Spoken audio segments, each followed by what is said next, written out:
श्री कृष्णा, राधे राधे। आज की इस वीडियो में मैं आपको कार्तिक मास महात्म्य के 35वें अध्याय की कथा सुनाऊंगी।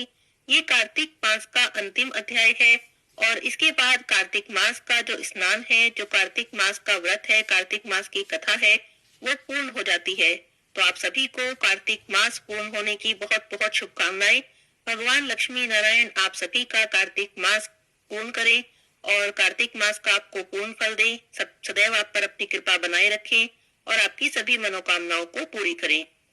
आज कार्तिक मास की पूर्णिमा है, तो ऐसे में जिन्होंने भी कार्तिक मास का व्रत किया है, स्नान किया है या कोई भी नियम लिया है, उन्हें आज के दिन कार्तिक मास के व्रत का उद्यापन करना चाहिए। उद्यापन की विधि मैंने पहले ही अपने चैनल पर डाली है। संक्षिप्त विधि है, बड़ा लंबा चौड़ा उसमें कुछ भी नहीं है। आप संक्षिप्त घर पर ही भगवान की पूजा करें और उसके बाद अपनी सामर्थ्य के अनुसार दान दक्षिणा देकर ब्राह्मणों को भोजन कराकर भगवान से प्रार्थना करें कि हे भगवान, मैंने कार्तिक मास के व्रत किए थे और आपकी कृपा से मेरे ये व्रत पूर्ण हुए हैं। या जो भी आपने नियम लिया है उसका नाम लें और अब मैंने आपके कार्तिक मास के व्रत का उद्यापन कर दिया है। आप मुझ पर अपनी कृपा दृष्टि सदैव ही बनाए रखें। इस तरह से कहकर और ब्राह्मणों को भोजन कराकर या दान दक्षिणा देकर, घर बुलाकर भोजन कराना संभव ना हो तो मंदिर में ही आप दान दक्षिणा दे दें और इस तरह से कार्तिक मास के व्रत का आप उद्यापन कर लें और भगवान लक्ष्मी नारायण सदैव ही आप पर अपनी कृपा बनाए रखेंगे। इसी के साथ साथ एक जानकारी और देना चाहती हूँ कि आप सभी ने कार्तिक मास की कथाएं हमारे माध्यम से सुनी है। अब कल से जो मार्गशीर्ष मास शुरू होगा, जैसे कार्तिक मास भगवान विष्णु का प्रिय होता है, ऐसे ही मार्गशीर्ष का महीना भगवान कृष्ण का प्रिय होता है। बल्कि ये कहें कि मार्गशीर्ष का महीना तो स्वयं भगवान कृष्ण का स्वरूप होता है और इस महीने में भगवान कृष्ण की विशेष पूजा की जाती है और उनकी लीलाओं का और कथाओं का गान किया जाता है और कथाएं सुनी जाती है। तो कल से मैं आपको मार्गशीर्ष मास की, अगहन मास की कथाएं सुनाऊंगी। आप सभी चैनल पर आमंत्रित हैं मार्गशीर्ष मास की कथाएं सुनने के लिए। कथाएं सुने और पुण्य लाभ उठाएं। अब मैं आपको कार्तिक मास के 35वें अध्याय की कथा सुनाती हूँ। बोलिए विष्णु भगवान की जय हो। कथा सुनकर सभी ऋषि सूत जी से बोले, हे सूत जी, अब आप हमें तुलसी विवाह की विधि बताइए। तब सूत जी बोले कि कार्तिक शुक्ल नवमी को द्वापर युग का आरंभ हुआ है, अतः यह तिथि दान और उपवास में क्रमशः पूर्वाहन व्यापिनी और अपराहन व्यापिनी हो तो सही होती है। इस तिथि को नवमी से एकादशी तक मनुष्य शास्त्रोक्त विधि से तुलसी के विवाह का उत्सव करे तो कन्यादान का फल प्राप्त करता है। पूर्व काल में कनक की पुत्री किशोरी ने एकादशी तिथि में संध्या के समय तुलसी की वैवाहिक विधि संपन्न की थी। इससे वह किशोरी वैधव्य दोष से मुक्त हो गई थी। अब मैं आपसे उसकी विधि बताता हूँ। 1 तोला स्वर्ण की भगवान विष्णु की सुंदर प्रतिमा तैयार कराएं।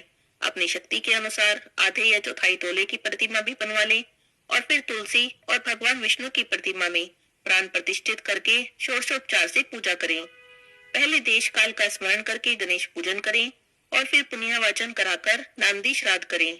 इसके बाद वेद मंत्रों के उच्चारण और बाजे आदि की ध्वनि के साथ भगवान विष्णु की प्रतिमा को तुलसी जी के निकट लाकर रखें और प्रतिमा को वस्त्रों से आच्छादित करें।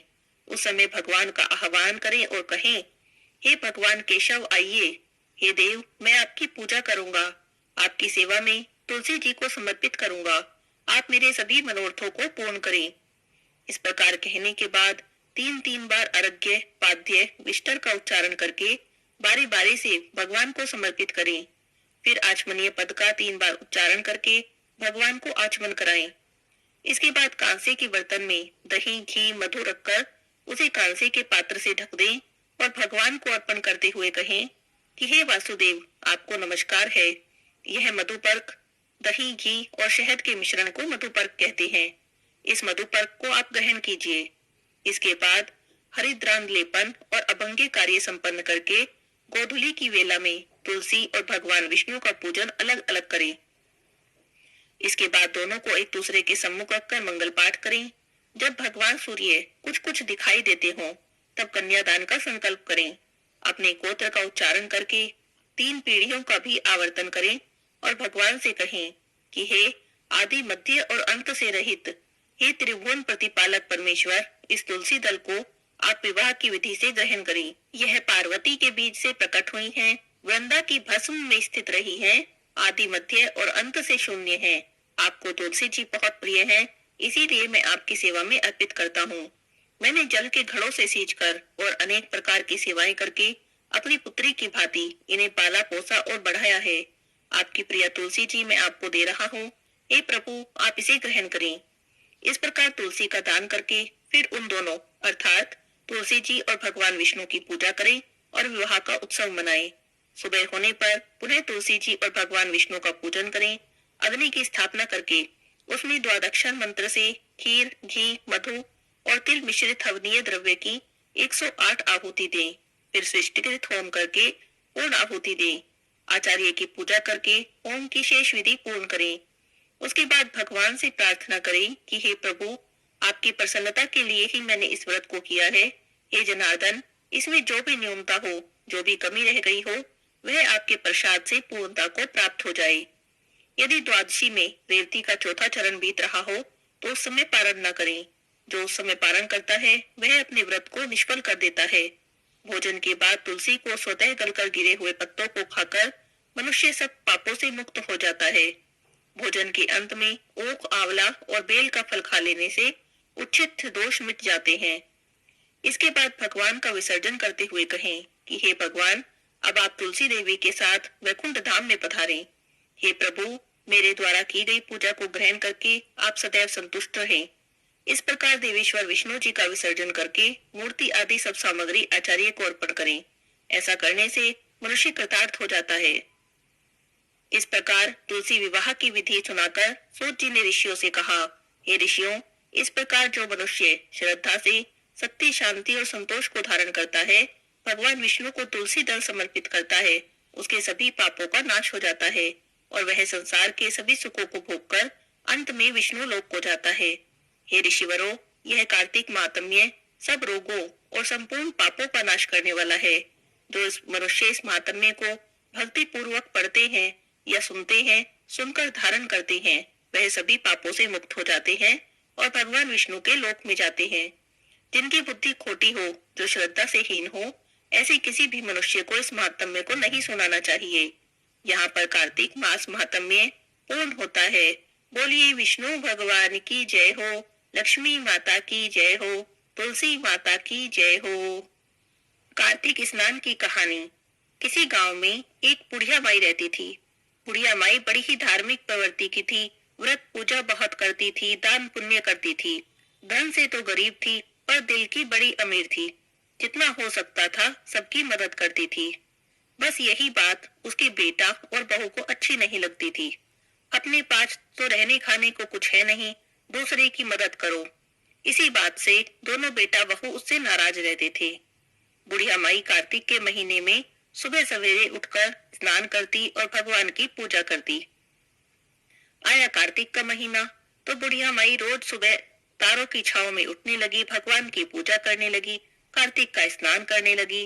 कार्तिक का स्नान करती, कार्तिक की कहानियां पढ़ती, तुलसी माता की पूजा करती। बस इसी बात पर बेटा बहू उससे चिढ़ गए। एक दिन बेटा अपनी माँ से बोला, माँ, सारी जिंदगी हो गई तुम्हें कार्तिक का स्नान करते हुए। सुबह सवेरे उठकर सबको परेशान करती हो, क्या मिलता है तुम्हें इस पूजा पाठ से? तब उसकी माँ बोली, बेटा, कार्तिक का स्नान करने से बड़ा पुण्य मिलता है। तब बेटे ने पूछा, माँ, तुम्हें क्या पुण्य मिला जो हर साल तुम कार्तिक का स्नान करती हो? तो माँ बोली, बेटा, मुझे तो बड़ा पुण्य मिला। मेरे पास तेरा जैसा बेटा है, ऐसी समझदार बहू है, खाने को 2 रोटी मिल जाती है, स्वस्थ शरीर है, और भला क्या चाहिए? तो बेटा बोला, माँ, तुम भी कैसी बातें करती हो, ये भी भला कोई पुण्य हुआ? देखो तो जरा, ना हमारे पास धन है, ना तेरे पास पोता है, भला ऐसे पूजा पाठ का भी क्या फायदा जो भगवान ने तुझे एक पोता तक नहीं दिया? तो बेटे ने अपनी माँ को बड़े ताने मारे। तो कहने लगा कि ये सब बेकार की बातें हैं, अब से तुम पूजा पाठ बंद कर दो। अब बुढ़िया माई बेचारी कुछ नहीं बोली, चुप हो गई। रात को सो गई। सुबह उठी तो 2 जोड़ी कपड़े लेकर अपने घर से निकल पड़ी। मन ही मन में सोचने लगी कि कार्तिक के भगवान से मिलकर पूछूंगी कि मुझे मेरे कार्तिक के स्नान का फल कब मिलेगा। बेटा बहुत ताने मारते हैं। अपना घर छोड़ के निकल पड़ी। रास्ते में थोड़ी दूर पर चली थी कि एक कोढ़ी बैठा था। बुढ़िया माई को सुबह सवेरे अंधेरे में जल्दी जल्दी जाते देखकर उसने रोक लिया। पूछा, बुढ़िया माई, कहाँ जा रही है? क्या हो गया? तो बुढ़िया माई बोली, भाई क्या बताऊं, बेटा बहू ताने दे रहे हैं कि हर साल कार्तिक का स्नान करती हो, बता तुझे क्या पुण्य मिला। तो कार्तिक का स्नान बंद करने को कह रहे हैं। मैं भगवान को ढूंढने जा रही हूँ, भगवान मिलेंगे तो पूछूंगी कि कार्तिक के स्नान का फल कब मिलेगा। तो वो कोड़ी बोला, बुढ़िया माई जब तुझे भगवान मिल जाए तो मेरे दुख का कारण भी पूछ लेना। तो बुढ़िया माई बोली, बता क्या पूछूं। तो कहने लगा कि उनसे पूछना कि मुझे यह कोड़ किस पाप के कारण मिला है, ऐसा मैंने क्या कर दिया। तो बुढ़िया माई बोली, ठीक है बेटा पूछ लूंगी। उसने कार्तिक के देवता की जय बोली और आगे चल दी। थोड़ी दूर चली थी कि एक कुम्हार पति पत्नी अपने चबूतरे पर सिर पकड़े बैठे थे। बूढ़ी अम्मा को जाते देखकर कुम्हार ने रोक लिया। बोला, बुढ़िया माई कहाँ जा रही है। तो बुढ़िया माई ने उन्हें भी सारी बात बता दी कि भगवान को ढूंढने जा रही हूँ, उनसे मिलकर पूछूंगी कि कार्तिक के स्नान का फल कब दोगे। तो कुम्हार दंपत्ति बोले कि बुढ़िया माई तुझे भगवान मिल जाए तो हमारे दुख का निवारण भी पूछ लेना। हमारी आजीविका का एकमात्र साधन मिट्टी के दीपक और घड़े बनाना है, लेकिन पिछले कुछ समय से हमारे जो चाक है उस पर टूटे फूटे घड़े बनते हैं और जो कुछ साबुत रह जाते हैं वो पकाते टाइम टूट जाते हैं। हमारे साथ ऐसा क्यों हो रहा है, हमने क्या पाप कर दिया। भगवान से हमारे दुख का कारण पूछ लेना और निवारण भी पूछ लेना। तो बुढ़िया माई बोली, हाँ भाई जरूर पूछ लूंगी, मेरा क्या जाता। बुढ़िया माई ने विष्णु भगवान की जय बोली और आगे चल दी। चलते चलते बुढ़िया माई थक गई थी, धूप भी बहुत तेज थी। तो बुढ़िया माई ने अपने झोले में से कुछ फल निकाले और एक पेड़ के नीचे बैठकर खाने लगी। तभी पेड़ में से नाग नागिन का जोड़ा निकल के आया। तो नाग बुढ़िया माई से बोला कि मैं तुझे डसूंगा। तो बुढ़िया माई बोली कि मैं भगवान को ढूंढने जा रही हूँ, भगवान को ढूंढ लूं, उनसे अपने दुख का कारण पूछ लूं, तो फिर वापस आते समय मुझे डस लेना। तो नाग नागिन बोले कि बुढ़िया माई तुम भगवान को ढूंढने जा रही हो, भगवान मिले तो हमारे दुख का निवारण पूछ लेना। अगर तुम हमारे दुख का निवारण पूछ लोगी तो हम तुम्हें डसेंगे नहीं। तो बुढ़िया माई बोली, हाँ जरूर पूछूंगी, बताओ क्या पूछूं। तो नाग नागिन बोले, बुढ़िया माई भगवान से पूछना कि हमारे बच्चे पैदा होते ही क्यों मर जाते हैं, ऐसा हमने कौन सा पाप कर दिया कि हमारे बच्चे जिंदा नहीं रहते। तो बुढ़िया माई बोली कि हाँ ठीक है मैं पूछ लूंगी। बुढ़िया माई ने विष्णु भगवान की जय बोली और आगे चल दी। आगे चलते चलते एक आम का पेड़ मिला। बुढ़िया माई आम के पेड़ के नीचे बैठ गई और आराम करने लगी। देखकर आम का पेड़ तो बड़ा खुश हो गया, क्योंकि उस पेड़ की छाया में कोई नहीं बैठता था। पता नहीं क्या दोष था, ना उसकी छाया में कोई बैठता था, ना वहाँ के आम कोई खाता था। तो आम बुढ़िया माई से बोला, बुढ़िया माई कौन है, कहाँ से आई है, कहाँ जा रही है। तो बुढ़िया माई बोली, भाई मेरे बेटा बहू मुझे ताना देते हैं कि तू इतनी पूजा पाठ करती है, कार्तिक का स्नान करती है, लेकिन भगवान तुझे उसका फल नहीं देते। तो मैं भगवान को ढूंढने जा रही हूँ, भगवान मिलेंगे तो पूछूंगी कि कार्तिक के स्नान का फल कब दोगे। तो आम का पेड़ बोला, बुढ़िया माई भगवान तुझे मिल जाए तो मेरे दुख का निवारण भी पूछ लेना। बुढ़िया माई बोली, हाँ भाई पूछ लूंगी, बता क्या पूछना है। तो आम का पेड़ बोला कि भगवान से पूछना कि कोई भी मेरे पेड़ की छाया में नहीं बैठता, कोई भी मेरे फल नहीं खाता, मेरे तो आम भी बड़े कड़वे हैं, ऐसा मैंने कौन सा पाप किया कि मुझे सजा मिल रही है। देखो तो जरा मुझ पर कितने आम लटक रहे हैं और इनके बोझ से मैं दबा जा रहा हूँ, लेकिन कोई भी मेरे पेड़ से आम नहीं तोड़ता न खाता है। तब बुढ़िया माई बोली कि ठीक है मैं भगवान से मिलूंगी तो तुम्हारे दुख का निवारण भी पूछ लूंगी। बुढ़िया माई आगे चल दी। चलते चलते रात हो गई थी, अंधेरा होने लगा। सामने घना जंगल था। बुढ़िया माई को डर भी लगा, पर वो तो भगवान को ढूंढने निकली थी, मन में पक्का निश्चय करके निकली थी, इसीलिए रुकी नहीं, चलती रही। जंगल में जाने ही वाली थी, तभी एक साधु बाबा आए। पूछने लगे, बुढ़िया माई कहाँ जा रही है, देखती नहीं सामने इतना घना जंगल है, जंगली जानवर तुझे खा जाएंगे, तू जा वापस घर लौट जा। तो बुढ़िया माई बोली कि नहीं महाराज, कुछ भी हो जाए वापस घर तो नहीं जा सकती, भगवान को ढूंढने जा रही हूँ, भगवान से अपने दुख का कारण पूछूंगी और निवारण पूछूंगी कि कार्तिक के स्नान का फल कब दोगे। तो साधु बाबा पूछने लगे, बुढ़िया माई तू भगवान को ढूंढने तो जा रही है, पर पहचानेगी कैसे, क्या तूने कभी देखा है भगवान कैसे हैं। तो बोली, हाँ बाबा भगवान को मैं जानती हूँ कैसे हैं, मेरे भगवान तो मोर मुकुटधारी, पीताम्बरधारी, गल वैजंती माल, ऐसे है मेरे भगवान। तो साधु बाबा बड़े प्रसन्न हुए। साधु बाबा के वेश में भगवान ही बुढ़िया माई की परीक्षा लेने आए थे। तो बुढ़िया माई का उत्तर सुन के भगवान बड़े प्रसन्न हुए और उसे अपने साक्षात दर्शन दिए। भगवान ने बुढ़िया माई को अपना मोर मुकुट पीताम्बरधारी स्वरूप दिखाया। तो बुढ़िया माई तो भगवान के दर्शन करके निहाल हो गई, चरणों में गिर गई, रोने लगी, बोली कि मुझे तो आज जीवन सफल हो गया जो मुझे आपके दर्शन हो गए। अब बुढ़िया माई से भगवान बोले, बुढ़िया माई मैं तेरी भक्ति से बड़ा प्रसन्न हूँ, मांग क्या मांगती है। तो बुढ़िया माई कहने लगी कि मुझे तो आपके दर्शन हो गए, अब तो मुझे और कुछ भी नहीं चाहिए। तभी बुढ़िया माई को अपने रास्ते में मिले सभी लोग याद आए कि उसे तो उनके दुखों का निवारण भी पूछना है। तो बुढ़िया माई रास्ते में मेरे दुखियों के दुख का निवारण पूछने लगी। सबसे पहले बुढ़िया माई ने कोढ़ी के दुख का निवारण पूछा। कहने लगी, भगवान एक कोढ़ी मिला था, कह रहा था कि मुझे यह दुख किस पाप के कारण मिल रहा है। तो भगवान बोले, बुढ़िया माई वह कोढ़ी अपने पूर्व जन्म के कर्मों का फल भोग रहा है। पहले जन्म में राजा था, बड़ा ही कठोर निर्दयी स्वभाव का था, अपनी प्रजा के लोगों को बिना अपराध के ही दंड देता था। उसे उन्हीं लोगों की आह लगी है। अगर तू उसके कोढ़ पर मेरे चरण की धूली लगा देगी तो ठीक हो जाएगा। बुढ़िया माई पूछने लगी कि भगवान एक कुम्हार दंपत्ति मिले थे, वे भी बड़े दुखी लग रहे थे। तब भगवान बोले कि वे भी अपनी करनी की सजा भोग रहे हैं। एक बार उनके पास एक गरीब माता पिता आए, उनकी बेटी का ब्याह था, उन्हें घड़े लेने थे, लेकिन उन्होंने घड़े देने को मना कर दिया और ज्यादा दाम मांगने लगे। वे बड़े रोए गिड़गिड़ाए और कम पैसों में घड़े मांगे, लेकिन उन्होंने मना कर दिया। उन्हें उन्हीं की आह लगी है। जब तक वे 7 लड़कियों के विवाह में मुफ्त में घड़े नहीं देंगे तब तक उनका दोष नहीं छूटेगा। अब बुढ़िया माई ने नाग नागिन की बात पूछी। तो भगवान बोले, बुढ़िया माई नाग नागिन का जोड़ा भी अपने कर्मों का फल भोग रहा है। उन्होंने एक बार गर्भवती स्त्री को डस लिया। वह स्त्री अपने बच्चे के साथ तड़प तड़प कर मर गई। उसे उन्हीं की आह लगी है। अब वे नागिन अपनी नागमणि किसी गरीब को दान करेंगे, तभी उनका दोष छूटेगा। फिर बुढ़िया माई ने आम के पेड़ की बात पूछी। तो भगवान बोले, यह आम का पेड़ छोटे छोटे बच्चों को अपने आम नहीं खाने देता था, उसे भी इसी बात की सजा मिल रही है। अगर तुम उसमें से एक आम तोड़कर खा लोगी तो उस पेड़ के सभी आम मीठे हो जाएंगे और उसका दोष छूट जाएगा। अब बुढ़िया माई ने भगवान को प्रणाम किया। भगवान अंतर्ध्यान हो गए।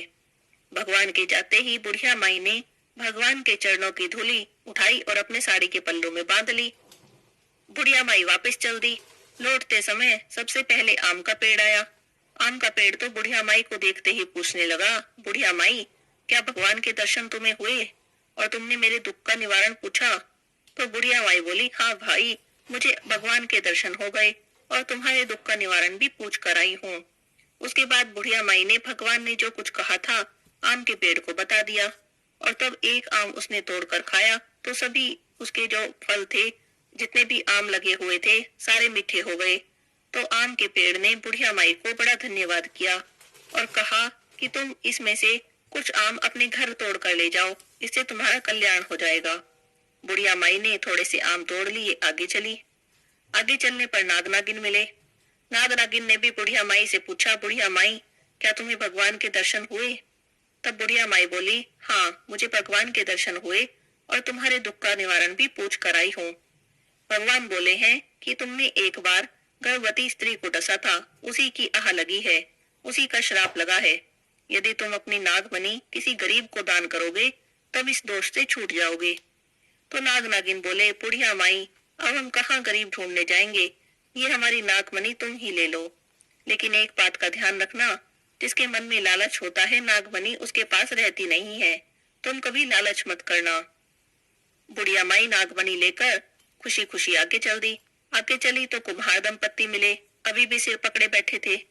तो बुढ़िया माई बोली कि तुम अब परेशान मत हो, तुम्हारे दुख का निवारण पूछ कर आई हूँ, लेकिन मैं बहुत थक गई हूँ, क्या तुम मुझे कुछ पानी पिला दोगी? तब कुम्हार दंपत्ति ने बुढ़िया माई को बड़े प्रेम से बिठाया, पानी पिलाया। तब वह कहने लगी कि भगवान बोले हैं कि आपने एक बार एक गरीब माता पिता को उनकी लड़की की शादी के लिए घड़े नहीं दिए थे, तो उन्हीं की आह लगी है। यदि तुम 7 लड़कियों के विवाह में मुफ्त में घड़े दोगे तो इस दोष से छूट जाओगे। यह सुनकर कुम्हार दंपत्ति बुढ़िया माई के चरणों में गिर गए और अपनी किए की क्षमा मांगने लगे। तब बोले कि भगवान ने जो कहा है हम जरूर करेंगे। बुढ़िया माई आगे चली तो कोढ़ी बैठा पाया।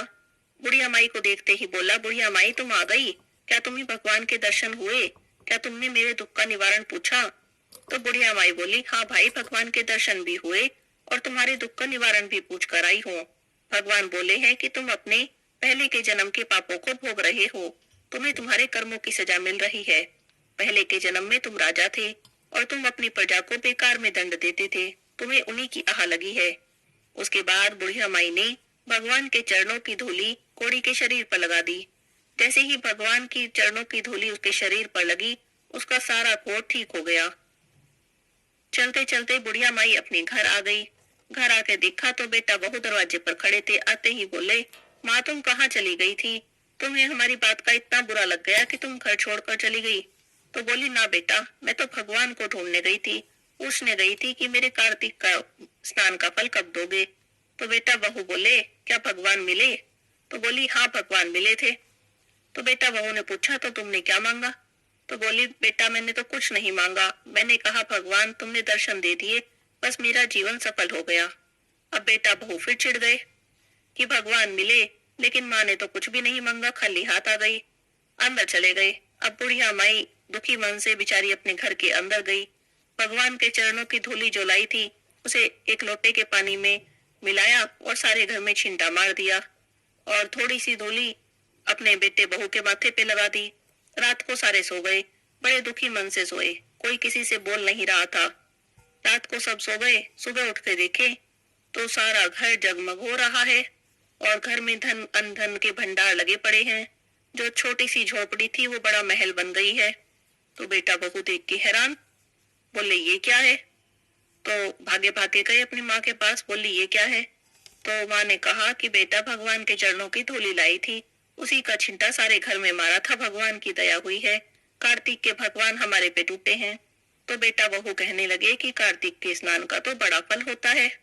तो बुढ़िया माई बोली, हाँ मैं ना कहती थी कार्तिक के स्नान का बड़ा फल होता है। उसके बाद बुढ़िया माई ने अपने साथ जो आम लाई थी बहू को खाने को दिए। अब जैसे ही बहू ने आम खाया उसके तो गर्भ रह गया।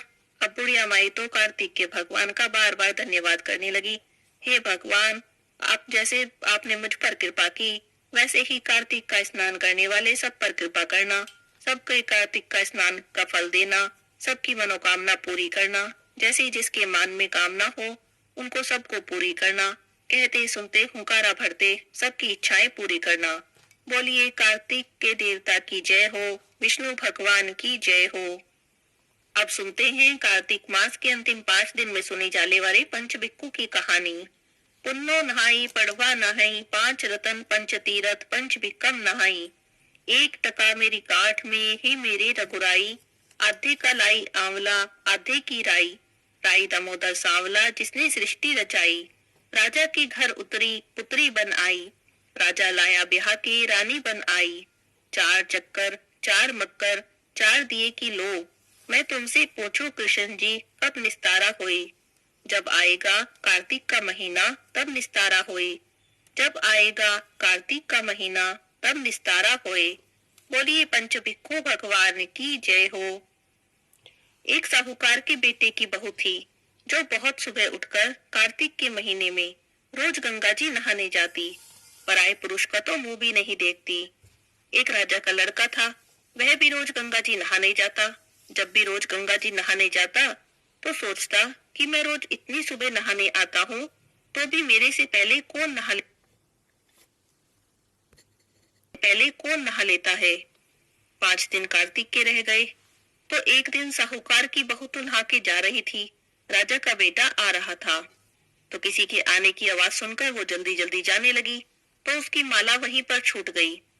राजा का बेटा नहाने आया तो माला पड़ी देखी। उसने सोचा कि माला इतनी सुंदर है तो इसे पहनने वाली कितनी सुंदर होगी। उसने सारी नगरी में ढिंडोरा पिटवा दिया कि जिसकी ये माला है वो मेरे पास 5 दिन आएगी तब मैं उसकी माला वापस दूंगा। अब साहूकार की बेटे की बहू को तो सुन के बहुत गुस्सा आया, फिर भी उसने कहलवा दिया कि ठीक है मैं 5 दिन आऊंगी। पर किसी को साख भरने के लिए बिठा देना। साख भरना मतलब गवाही देना, किसी को गवाही देने के लिए बिठा लेना। अब राजा तो गंगा जी पर बिछावन करके एक तोते को पिंजरे में टांग के बैठ गया कि वो आएगी बहू तो मैं उससे मिलूंगा। तो बहू सुबह सुबह आई।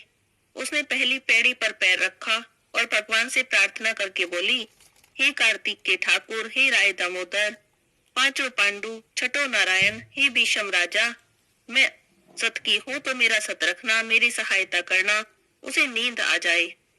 तो राजा के बेटे को नींद आ गई, वो सो गया। तो बहू आई और नहा धोली और फिर जाने लगी तो तोते से बोली, तोते मतलब सुआ से बोली, सुआ सुआ सूटा गल घालूंगी, हार साख भरिए मेरे बीरा। तो उसने कहा कि भाई मैं आई थी, मेरी गवाही कर देना। तो तोता बोला कि कोई वीर भी साख भरता है? तो वह कहने लगी, सुआ सुआ सूटा पग घालूंगी, नेवर साख भरियो मेरे देवर। तो तोता बोला कि ठीक है भाभी, मैं तुम्हारी साख भर दूंगा। ऐसा कहकर वो चली गई। थोड़ी देर में राजा का बेटा हड़बड़ा के उठा तो उसने तोते से पूछा कि वह आई थी क्या? तो तोता बोला हाँ आई थी। तो राजा के बेटे ने पूछा कि कैसी थी? तो तोता बोला, आभा की सी बिजली, ओली की सी झल, केला की सी कामनी और गुलाब का सा रंग। तो राजा के बेटे ने सोचा कि आज तो मुझे नींद आ गई, पर कल मैं अपनी उंगली में चीरा लगा के बैठ जाऊंगा तो मुझे नींद भी नहीं आएगी। दूसरे दिन वो तो उंगली में चीरा लगा के बैठ गया। अब साहूकार के बेटे की बहू आई। उसने फिर वहां आते ही भगवान से प्रार्थना करी कि हे कार्तिक के ठाकुर, हे राई दामोदर, पांचों पांडु, छठो नारायण, हे भीषम राजा, मेरी आज भी लाज रख लेना, मेरा सत रख लेना और उसे नींद आ जाए। तो बस जैसे ही वो आने लगी राजा के बेटे को नींद आ गई। तो वो तो नहा ली और नहा के गई तो तोते से अपनी साख भरवा गई, गवाही ले गई। अब राजा का बेटा उठा, उसने फिर तोते से पूछा कि आई थी क्या? तो तोते ने तो कल के जैसा ही जवाब दे दिया कि हाँ आई थी। अब राजा के बेटे ने सोचा कि 2 दिन तो निकल गए, अब तीसरे दिन तो मैं आंखों में मिर्च डाल के बैठूंगा। तीसरे दिन आंखों में मिर्च डाल के बैठ गया, सारी रात हाय हाय करता रहा। अब बहू आई तो उसने फिर भगवान से प्रार्थना करी, हे कार्तिक के ठाकुर, हे राई दामोदर, पांचों पांडु, छठो नारायण, हे भीषम राजा, मेरी सत रख लेना। तो जैसे ही उसने प्रार्थना की उसे तो फिर नींद आ गई। वो नहाई धोई और तोते से साख भरा के चली गई। राजा के बेटे ने सोचा कि 3 दिन निकल गए बेकार, कल तो मैं कांटों की सेज बिछाकर बैठूंगा। तो वो कांटों की सेज बिछाकर बैठ गया। पूरी रात हाय हाय करता रहा, न बैठा जाए न खड़ा हुआ जाए। लेकिन जब वो आई तो उसने प्रार्थना की, उसे फिर नींद आ गई। वो तो प्रार्थना करके नहा के धो के तोते से अपनी गवाही लेके चली गई। 5वें दिन तो राजा आग जलाकर उसकी राख पर ही बैठ गया। लेकिन साहूकार की बहू जब आई उसने फिर कार्तिक के ठाकुर से प्रार्थना की, हे कार्तिक के ठाकुर, हे राय दामोदर, पांचों पांडु, छठो नारायण, हे भीषम राजा, आज 5वां दिन है, आज भी मेरी सहायता करना और मेरी लाज रख लेना। अब जैसे ही उसने प्रार्थना की उसे तो आग जो जला रखी थी, उसने राख पे बैठा था, उसे वहां भी नींद आ गई। वो आई, नहाई धोई, तोते से गवाही ली और जाने लगी तो बोली कि इससे कह दियो कि मेरे 5 दिन पूरे हो गए, अब मेरी माला घर भिजवा देगा। राजा का बेटा उठा, उठते ही तोते से पूछा कि आई थी क्या? तोता बोला हाँ आई थी और उसने अपनी माला वापस मंगाई है, बोली है कि 5 दिन मेरे पूरे हो गए। तो राजा के बेटे ने उसकी माला जो है घर भेज दी बड़े दुखी मन से। थोड़े दिन बाद उसके कोढ़ निकल आया, पूरे शरीर पे जलन मच गई, त्राही त्राही पाड़ने लगा, बचाओ बचाओ, त्राही त्राही बुलाने लगा। तो राजा ने पंडित बुलवाए और पूछा कि मेरे बेटे को ये सब क्या हो गया है, इसके शरीर में ऐसी जलन कैसे हो गई? तो पंडित बोले कि ये तो कोई पतिव्रता स्त्री का पाप लगा है, उस पर बुरी नजर रखता था, इसी कारण पूरे शरीर में कोढ़ निकल गया है। तो राजा ने पूछा अब कैसे ठीक होगा? तो पंडित बोले कि अगर ये उसे धर्म की बहन बना ले और उसके नहाए हुए जल से नहा ले तो उसका ये जलन कोढ़ सब ठीक हो जाएगा। अब तो राजा साहूकार के घर पहुंचा और साहूकार से बोला कि ये माला है तुम्हारी बहू की और तुम्हारी बहू गंगा पर भूल गई थी, उसे दे देना और कह देना कि अपने नहाए हुए जल से मेरे बेटे को नहला देगी। तो साहूकार बोला कि मेरी बहू तो पराये पुरुष का मुंह भी नहीं देखती। तुम एक काम करो, अपने बेटे को इस नाली के नीचे बैठा दो। जब बहू नहाएगी तो उसके ऊपर अपने आप ही पानी पड़ जाएगा। अब राजा ने अपने बेटे को नाली के नीचे बैठा दिया। बहू नहाई तो उसका जल उसके ऊपर गिरा तो राजा के बेटे की तो काया कंचन सी हो गई। हे कार्तिक के ठाकुर, हे राई दामोदर, हे पंचबिक्खु देवता, जैसे साहूकार की बहू का सत रखा, जैसे उसकी लाज रखी, ऐसा ही सबका रखना। कहते सुनते हुंकारा, सबकी लाज रखना, सबकी मनोकामना पूरी करना। बोलिए पंचबिक्खु भगवान की जय हो, विष्णु भगवान की जय हो। कार्तिक महीने के सोमवार की कहानी। एक बार महादेव शंकर जी ने सोचा कि चलो धरती पर घूमकर आते हैं। महादेव जी धरती पर चलने को तैयार हुए तो पार्वती जी बोली, महाराज कहाँ जा रहे हो? तब महादेव जी बोले कि धरती पर जा रहा हूँ। पार्वती जी बोली, महादेव जी मैं भी चलूंगी। तब महादेव जी ने पार्वती जी को समझाया, देवी तुम मत चलो, तुम्हें भूख प्यास लगेगी। लेकिन पार्वती जी तो जिद पर अड़ गई, कहने लगी कि नहीं महाराज मैं भी चलूंगी। धरती पर आ गए। थोड़ी देर में पार्वती जी थक गई और उन्हें भूख प्यास भी लगने लगी। तब उन्होंने महादेव जी से कहा कि महाराज मुझे तो भूख लगी है, मुझे तो खीर खांड का भोजन चाहिए। महादेव जी बोले, देवी मैंने तो पहले ही कही थी कि तुम मत चलो, तुम थक जाओगी और तुम्हें भूख भी लगेगी। अब क्या कर सकते थे? दोनों एक साहूकार के घर पर गए। जाकर बोले कि हमें भूख लगी है, हमारी पार्वती जी को खीर खांड के भोजन चाहिए। तब साहूकारनी बोली कि इतने हट्टे कट्टे हो, मांगते खाते शर्म नहीं आती? अगर खीर खांड का ही भोजन चाहिए था तो कुछ काम धंधा क्यों नहीं करते? महादेव पार्वती वहां से आगे चल दिए। थोड़ी दूरी पर एक बुढ़िया माई का घर था। बुढ़िया माई के घर पर जाकर आवाज लगाई कि हमें भूख लगी है, पार्वती जी को खीर खांड के भोजन चाहिए। बुढ़िया माई उठकर चल दी। महादेव जी ने पूछा कि बुढ़िया माई कहाँ जा रही हो? तब वह बोली कि दूध चावल और खांड लेने जा रही हो। महादेव जी बोले कि घर में जाके देख। घर में जाकर देखा तो दूध का भिगोना भरा था, चावल की परात भरी थी और खांड की बोरी धरी थी। उसने भिगोना भर के खीर बना ली। महादेव पार्वती जिमा दिए। उसके बाद जो खीर बच गई तो बुढ़िया माई पूछने लगी कि महादेव जी अब इस खीर का क्या करूं? तब महादेव जी बोले कि नगर में न्योता दे दे, सारी डगरी जिमा दे। अब बुढ़िया माई खीर के कटोरे भर भर के बांटने लगी। थोड़ी देर में फिर पूछने लगी कि महादेव जी इस बची खीर का क्या करूं? तो मेरे तो कोई भी नहीं है, कोई परिवार नहीं है। तब महादेव जी ने कहा कि आंखें बंद कर। उसने आंखें बंद करी, आंखें खोल के देखे तो खूब परिवार हो रहा है। वह बोली कि महाराज जी इस छोटी सी झोपड़ी में इतने बड़े परिवार को कैसे रखूंगी? महादेव जी ने झोपड़ी की लात मारी तो महल हो गया। अब बुढ़िया माई खीर कटोरे भर भर के बांटने लगी। एक कटोरा साहूकारनी के घर भी देने गई तो साहूकारनी पूछने लगी कि तेरे खीर कहाँ से आई? तब बुढ़िया बोली कि महादेव पार्वती जी आए थे। तब साहूकारनी बोली कि वे तो मेरा धन तेरे लुटा गए। तब वह कहने लगी कि मुझे तो कुछ नहीं पता। तब बुढ़िया माई से पूछा कि कहाँ गए हैं? बुढ़िया माई ने बता दिया कि उधर को गए हैं। साहूकारनी तो भागी भागी पीछे हो ली, जाके महादेव जी के पैर पकड़ लिए और कहने लगी, महाराज ये क्या कर दिया, मेरा सारा धन उसे क्यों दे दिया? तब महादेव जी बोले कि मैंने तो कुछ भी नहीं किया, तैने ना करी तेरे ना हो गया, उसने हाँ करी उसके हाँ हो गया, मैंने तो ना उठाया ना डाला। पर वो तो पैर पकड़ के खड़ी हो गई, बोली महाराज कुछ तो दो। तब महादेव जी बोले कि तेरी तेलड़ी में तेल रहेगा, घीलड़ी में घी रहेगा, काम तेरा रुकेगा नहीं और धन तेरा जुड़ेगा नहीं। हे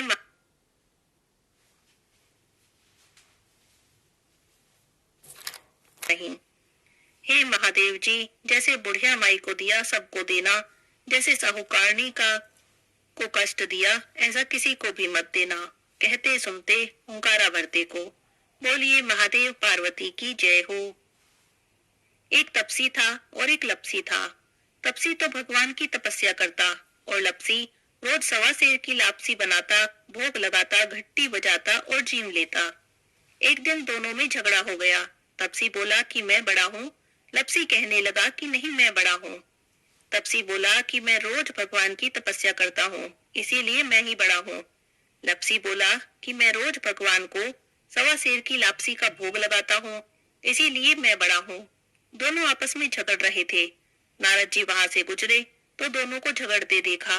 पूछने लगे कि क्यों झगड़ रहे हो। तब दोनों ने अपनी अपनी बात कह दी। नारद जी बोले कि तुम लोग आपस में झगड़ा मत करो, तुम में से कौन बड़ा है इस बात का फैसला मैं कर दूंगा। अगले दिन सुबह सुबह तपसी और लपसी दोनों नहा कर आ रहे थे। नारद जी ने दोनों के रास्ते में सवा सवा करोड़ की अंगूठी रख दी। तपसी ने अंगूठी देखी तो उसने तुरंत उठा ली। इतनी कीमती अंगूठी देखकर उसके मन में लालच आ गया। सोचने लगा कि बड़ी कीमती अंगूठी है, इसे बेचूंगा, बहुत सारे पैसे मिलेंगे। उन पैसों से एक बहुत बड़ा यज्ञ करूंगा और अपने आप को बड़ा साबित कर दूंगा। उधर लपसी ने अंगूठी देखी तो सोचने लगा, अरे किसी की कीमती अंगूठी गिर गई है, लेकिन उसने अंगूठी को हाथ तक नहीं लगाया। सोचने लगा कि कहीं मैंने उठा ली तो चोर डाकू मेरे पीछे पड़ जाएंगे, कहीं मुझे मार दिया तो। वो तो रोज की तरह सवा सेर की लापसी बनाई, भगवान को भोग लगाया, घंटी बजाई और जीभ लिया। थोड़ी देर में नारद जी वहां पर आए। दोनों कहने लगे कि बताओ नारद जी, हम दोनों में से कौन बड़ा है। तो नारद जी बोले कि दोनों खड़े हो जाओ। दोनों खड़े हो गए।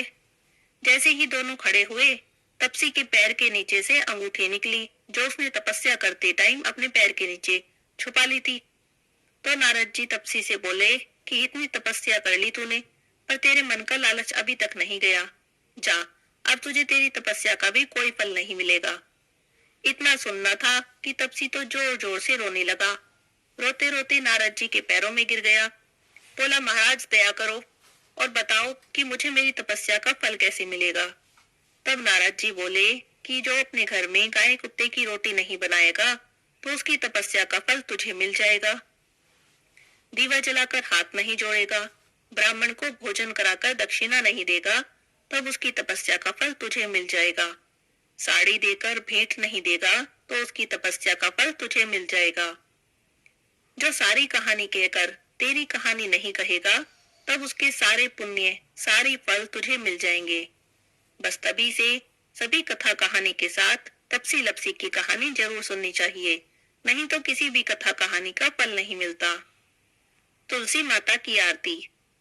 तुलसी महारानी नमो नमो, तुलसी महारानी नमो नमो, हरि की पटरानी नमो नमो, तुलसी महारानी नमो नमो। धन तुलसी पूरण तप कीनो, शालिग्राम बनी पटरानी नमो नमो, तुलसी महारानी नमो नमो। जहाँ के पत्र मंजरी कोमल, श्रीपति कमल चरण लपटानी नमो नमो, तुलसी महारानी नमो नमो, तुलसी महारानी नमो नमो, हरि की पटरानी नमो नमो। कौन से महीने में बोई रानी तुलसा, कौन से महीने में हुई हरियाली नमो नमो, तुलसी महारानी नमो नमो। कौन से महीने में हुई तेरी पूजा, कौन से महीने में हुई पटरानी नमो नमो, तुलसी महारानी नमो नमो। आषाढ़ मास में बोई रानी तुलसा, सावन मास में हुई हरियाली नमो नमो, तुलसी महारानी नमो नमो। कार्तिक मास में हुई तेरी पूजा, मंगसिर मास में हुई पटरानी नमो नमो, तुलसी महारानी नमो नमो। धूप दीप नैवेद्य आरती, पुष्पन की वर्षा बरसानी नमो नमो, तुलसी महारानी नमो नमो। 56 भोग 36 व्यंजन, बिन तुलसी हरि एक न मानी। नमो नमो तुलसी महारानी, नमो नमो। जो कोई तुलसा जी को सवेरे गाए, श्री कृष्ण के दर्शन पाए। नमो नमो तुलसी महारानी, नमो नमो। जो कोई तुलसी जी को दोपहर को गाए, खीर खांड के भोग लगाए। नमो नमो तुलसी महारानी, नमो नमो। जो कोई तुलसी माँ को शाम को गाए, श्री कृष्ण जी की आरती उतारे। नमो नमो तुलसी महारानी, नमो नमो। जो कोई तुलसी जी को रात में गाए, श्री कृष्ण जी के चरण दबाए। नमो नमो तुलसी महारानी, नमो नमो। सभी सखी मैया तेरो यश गावे, भक्ति दान दीजो महारानी। नमो नमो तुलसी महारानी, नमो नमो। हरि की पटरानी, नमो नमो तुलसी महारानी, नमो नमो। बोलिए तुलसी माता की जय हो, विष्णु भगवान की जय हो, लक्ष्मी माता की जय हो।